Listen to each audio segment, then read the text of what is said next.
Now that we can go, let's start this interview, shall we?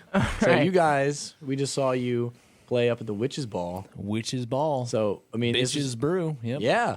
So Ryan and I were part of a recording crew, and we got all the essence of that amazing concert on That was film. a good time. Yes, we did. That was And really cool. On digital. Do you guys want card. to talk about that one show? It was quite an event.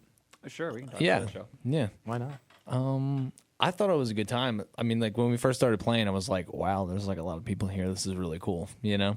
And then we just kept playing, and the people who liked the music, you know, came up and supported us, and we sold some stuff at the end of the show, possibly got another show out of it. And it was just like cool to be like headlining a festival like that, you know? I mean, it's a small festival that only people like really in the area know about, but a lot of people go to that festival every year. You know what I mean? So it was nice to be able to like say like, oh wow, like they liked our music so much to the point where they're like, oh yeah, you guys need to have like the most time to play. You need to be at the end of the show because that's like the most important spot. So that was really cool that they were able to do that, and all the other bands did a really good job too. So Yeah, that wasn't the first time we did a festival for Hey Bay Music yeah, that was in Mount Holly Festival. yeah.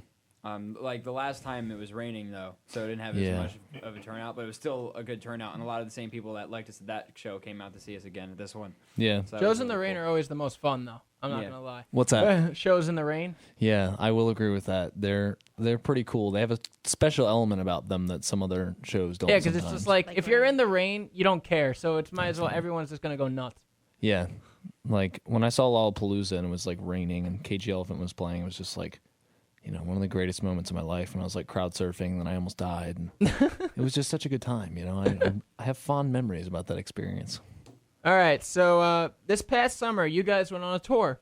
Indeed. Let's hear a little bit about that tour. Specifically, like, what do you want to know about the tour? I mean, this. Everything. No. So, I mean, You where'd got you like go? 7 hours. Like probably. Where we went. So just how about some of your destinations? Why they were your favorite stuff like that? You know. Well, the tour started. We played Findlay, Ohio, and then we went to Chicago. Then we went to South Elgin, Illinois, and then we went to St. Louis. Yeah, St. Louis after that, and then we went down To Birmingham. Nope. Before that, we went to Rolla. Remember? Can't forget about KKID, right? Oh, yeah, right. We did the radio. Yeah, we did the radio. We did the radio interview on KKID FM in Rolla, Missouri, and then we went to Birmingham, Alabama, and then we went to Atlanta, Georgia, and then we went back up the East Coast and played New York City a couple days later. I was there. And then a week later, we played Philly for the Hard Rock Cafe at the Hard Rock. Cool. So do you have it a was favorite? A favorite? Favorite? Definitely. What was it? Elgin, Illinois. South Elgin? Yeah, South absolutely. Elgin was really cool. I'd say my two favorites were, I don't know, until we got like right up to the end there, I think like every day I was just like, wow, this is my life. This is so cool. You know what I mean? Like it was like one of those things like actualized moments where you're just like, wow, like we put this together and this is like what we're doing, and like, you know, a lot of work went into putting all that together, and a lot of people were really involved who like, you know, weren't necessarily just people in the band either. Like there was a lot of people who helped us out, like people who got us radio interviews, people who got us promotion for the show so people could come out, you know, people who booked the tour, Jackie. you know, Jackie Lane, she books for the Southern Monsters of Rock tour, and she booked our tour. So we got to thank her for that, and she's continuing to book for us, so she's really, really awesome and enjoys working with the band, and I like working with her too, and she's on with the team on Shadowplay management and everything like that. So that and Findlay, I think. Findlay was really cool too. Yeah. Because actually, like, we made fans in Findlay. Like, when we were going to Findlay, like, the first time we showed up there, I had no idea what was going to happen. Like, that was the first day on the tour. It's the first time of us playing, like, outside of, like, Philly, like, New York, like, New Jersey, like, kind of, like, area, basically. And we started playing, and then, like, people really dug it. You know what I mean? Like, people who we had never met before and people who were just there for, like, other bands or were there just for the show, you know, really dug the music, and we ended up gaining some new fans. And then, like, you know, a couple months go by after we play, they start, like, a street team, and then the street team contacts me and says they're going to this free concert in New York. And they said they got, like, an extra ticket. And they're like, you live near New York, I assume, because you live in New Jersey, so you want to go with us? And I said, hell yeah, I'll go. and then so I got to see like a free concert with the Foo Fighters with like fans of my music, and only one of the people there I knew who was at the show, and then like she came with like 8 other people, and then when they showed up, they're all like, "Oh, Shadowplay this, Shadowplay that." I was like, I've never met any of you guys before, and you know about my music. This is like one of the coolest things ever, and we're going to see like this epic like rock and roll music festival to like end world poverty. Like, how could this possibly get any better? Like, you know what I mean? Like, it was just so awesome. Like, that was probably one of the coolest moments of my life. It was like some people I never met before invited me to a concert because they knew about my band, and now I'm going to see this free concert because people are cool. You know, it was really quite something. So Dan, did you have a favorite stop? Yeah, the Elgin, Illinois show. I thought was Elgin. Awesome. Elgin? Yeah, Yep. I always pronounce that wrong. I liked, the tour started off like rather interestingly because we had a couple shows, the Finley show and the Elgin show included, where we had some people that were supposed to show up, but it wasn't a lot of people. Yet the shows had a good turnout anyway, regardless, and the people that didn't know us, like especially I think the Illinois and the Ohio shows, Right.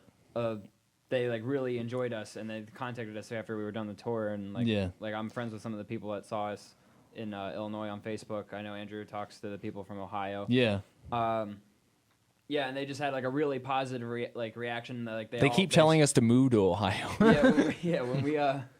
When we played in Illinois, we had because we were in Chicago the day before. Yeah. And we had deep dish pizza for the first time at the chain restaurant there called Giordano's. And, Yeah. So at the show, like that was good, but like at the show, We told them where we got the pizza at, and then like, this guy there was like, "Oh no, man!" He played drums with us. He played drums. We do a cover of "Killing in the Name" by Rage Against the Machine. Yeah. And he had heard from somebody at the show that we do a cover of that, and he wanted to fill in and play that song that was getting encore with us, and he did, and that was awesome. Oh, that's and after sick. that, like they gave us some money. I believe the owner of the club actually like was somewhat intoxicated and came up to us while we were performing and said, "This person needs to play drums with you, and I will give you $20 more than what I'm paying you right now." So being on tour and wanting to get as much, not because we're money grubbing fools, but more or less just because we have things to pay for while we're out on the tour, we're like, okay, yeah, sure. So we're like, okay, Kyle, you're gonna sit out on this one. He's gonna play the drums with us on this one song. We get to play one song. Yeah, and he rocked it. He too. rocked it. He killed really it. Rocked Yeah. it. Like killed it. Cool. And then he called. After the show, he's talking to us outside. One of the guy that was doing the sound for the show, he used to be on the men's Olympic hockey team with Chris Chelios. Oh, but then he cool. failed his drug test, and he couldn't proceed with with playing with the playing. team. playing NHL level that he wanted to. But that guy and the guy that played drums said, "No, you gotta have I can call my buddy up. He'll make you a free deep dish. All like meat lovers, just all the works. Yeah. Like, Wow. it'll destroy." It'll destroy what we had in Chicago. And we're like, all right, game on. So then he just kind of like got us a pizza after the show at, I don't know, it was like 2:30 in the morning, like Central Time. We were just chilling out in the parking lot randomly in the middle of like South Elgin, Illinois, which is basically like nowhere. And then we were just eating deep dish pizza in a parking lot at 2:30 in the morning. Bunch Yeah, of it was people on really tour, good. Some of the best pizza we ever had. It was awesome, yeah. All right, so your first song. What's this song called? The first song we're going to play for you, we're going to play off the new record that's coming out on October 31st online. That song is Dystopia. It's track number 1. Okay. So, Is there anything about this song that you want to talk about quickly? Dan, you want to talk about this song at all? I think this. I don't know. This is probably one of, if not my favorite song from the album. I think that we put a lot of good experimental work, like a lot of studio work into this song in particular. And I think it really came, like of all the songs, I think it came out the way we wanted to, the best. All right. So, Yeah. All right. So we are going to play Dystopia for you by Shadowplay, and then we're going to go on a quick commercial break. All right. Stay tuned to 107.7 The Bronc.